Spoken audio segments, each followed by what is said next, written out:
Country music, music homemade in the country, was granddaddy to country music with a capital C and granddaddy, separately, to bluegrass, which is about as far as words will take us in trying to define the distinctiveness of bluegrass. What we need now is somebody who embodies the music right down to her fingertips. Terrence Smith invites us to come and meet Alison Krauss.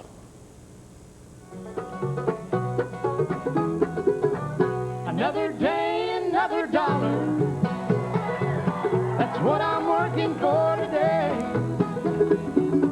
Another day, another dollar. Sure can't buy my blues away. Bluegrass, its unplugged, all-acoustic sound has gained something akin to cult status among a small but intensely faithful audience. Very much. Bluegrass is kind of a secret. It's not something that you can just go hear at any club in town. At 23, Alison Krauss is a triple rarity in the world of bluegrass. She's young, a woman, and a commercial success.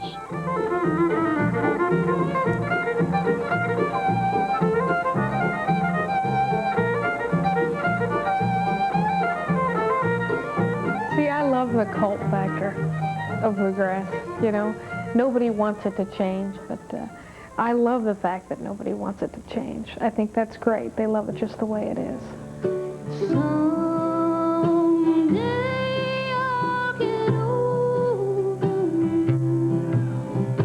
I'll live to see it all through. But I'll always rest dreaming my dreams with you. But bluegrass is changing, thanks in part to Alison Krauss, who has already made 5 albums, won 2 Grammys, and sold more than 500,000 records. This spring, she and her band, Union Station, performed at Carnegie Hall along with country music star Ricky Skaggs.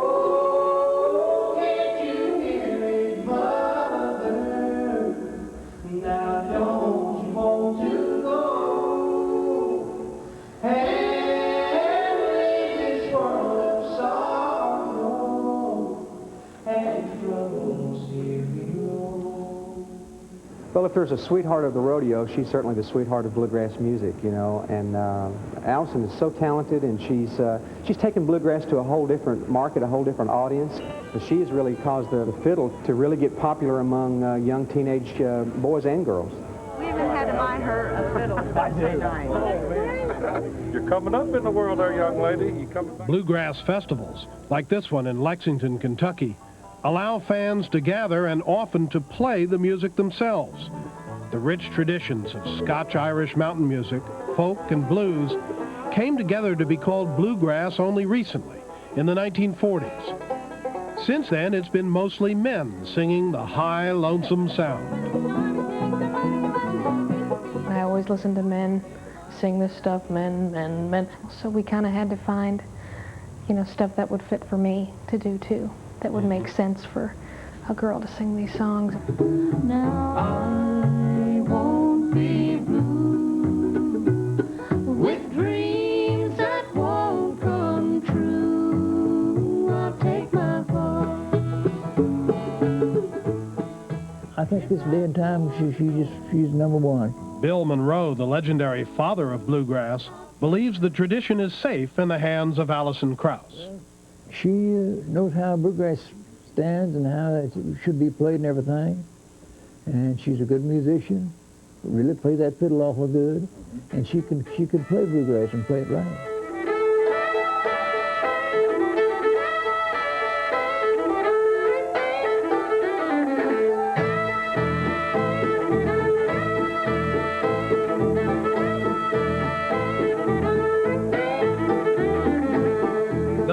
Alison has been playing to audiences for a long time.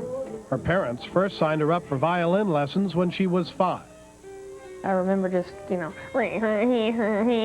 and they just said, oh, that's great, you know, and they probably went to bed at night going, God, did you hear that? Could you believe it was worth it?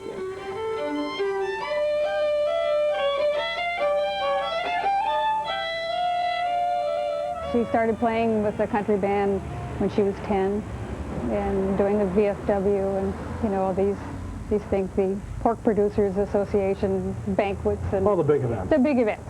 Allison's mother, Louise Krauss, worried about pushing her too hard. We sure tried not to have it take her childhood. It was very important that we eliminated some other things like chores. You know, she had enough things that she didn't really want to do in connection with the music, and made sure that the rest of the time was being a kid as much as possible, but it made a very tight schedule. That schedule included winning local fiddle contests. Then, at the age of 11, the Illinois state title. By 14, she had signed her first record contract.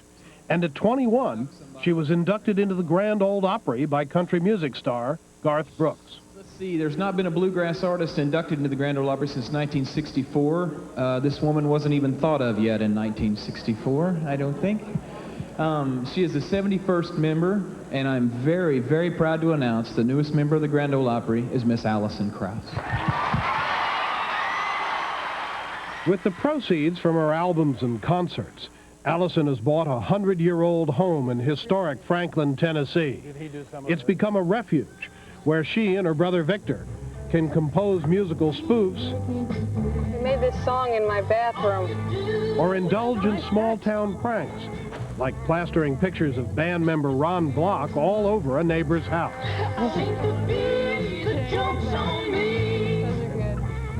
But when it comes to her music, Alison Krauss is all business.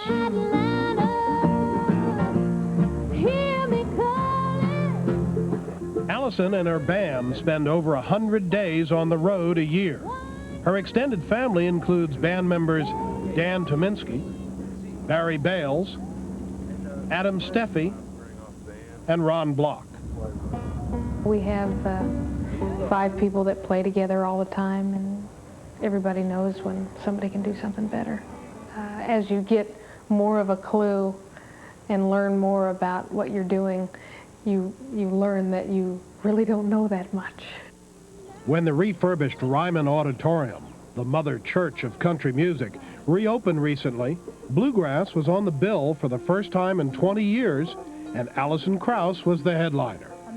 She was singing the music she loves the way she wants to sing it, which is what she says she intends to do for the rest of her career.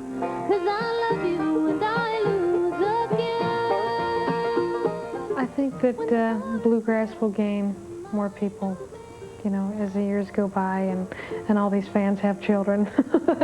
You're going to find people who say, hey, it's okay.